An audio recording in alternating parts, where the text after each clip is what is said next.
My only problem when I was younger is that people will always say it, and then they soon started to believe it.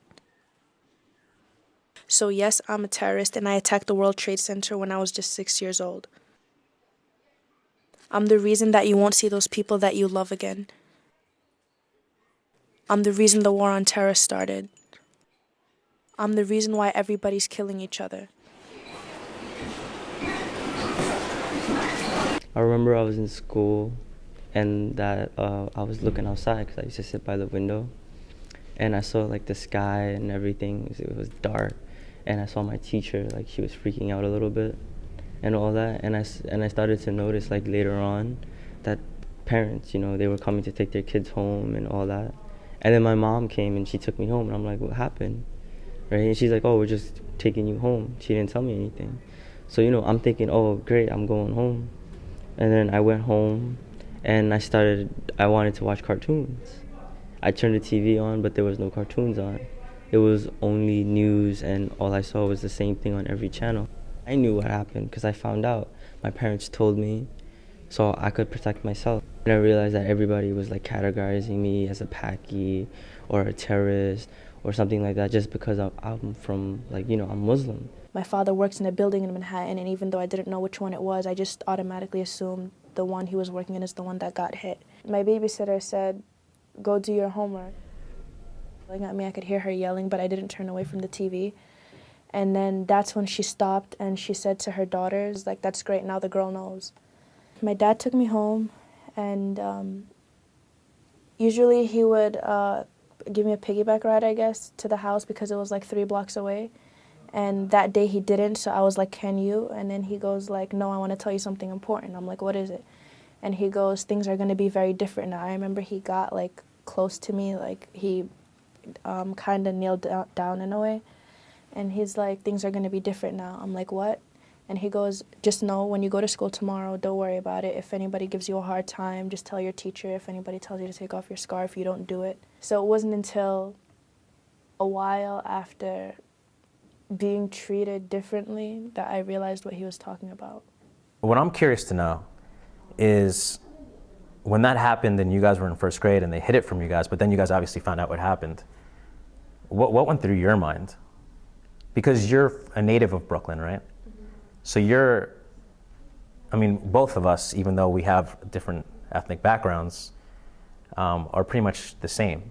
It's just you were in Brooklyn, I was in New Jersey, so. I guess it is very hard growing up in America, especially towards Islam. The media never helps.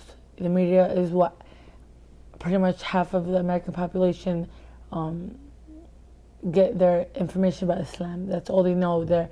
All they know is what the media is feeding them, basically. Nobody is actually doing their own kind of research. I see since 9/11 in the writings of my students, particularly the Muslims, the girls in particular, where the horror stories, there was no way for them to have a dialogue or anything. It was just being accosted because of the way they looked. I went to a village once and I was playing security and these kids came up to me. And at first I was like, I don't know these people. But we went to this village a bunch of times and I got to know these kids and they loved soccer. And I love soccer, I'm Spanish. And so the funny thing is that because we both loved soccer, it was an easy way to communicate over something very simple. It totally changed my entire view of like what we were doing over there, our mission, everything. It just changed everything. And that was totally unexpected. I didn't expect that at all. I expected to be like on the defensive and, arm's length away and not talk to anybody. But yeah, that was probably the single most unexpected thing. Being a senior in high school right now, I've actually seen people mature, and I've noticed teachers actually defending Muslims now. And like I've seen when 9/11 comes by and the teachers are supposed to talk about it, so the students, they're informed and then they don't make the mistakes that some people that I've seen in my younger life make. And I've noticed that it's gotten a little better, but it'll still be around. It'll always be around because that's a day nobody's going to forget. No American or no Muslim or nobody. It's something that affected everyone, and more people are understanding. And as the generations are coming on, we're going to teach them about it, and we're going to teach them the right way. We're not going to teach them to be racist or prejudiced or any of that. They'll learn that it was an attack, and it wasn't every Muslim. It was just a certain group of people. I'm encouraged by your film and by your writings. Very powerful writings about who you are and your traditions and your family and your aspirations. The whole experience definitely allowed me to grow and change because just because I totally believe in the fact that we should all encourage ourselves or anybody to visit other nations or cultures and like saturate yourself in that so you can understand that like we're all the same. It's just different beliefs and different ways of living, right?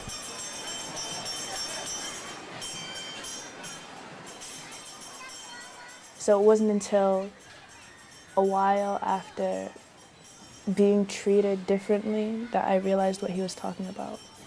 And I feel like it's gonna last for more time. I don't know how long.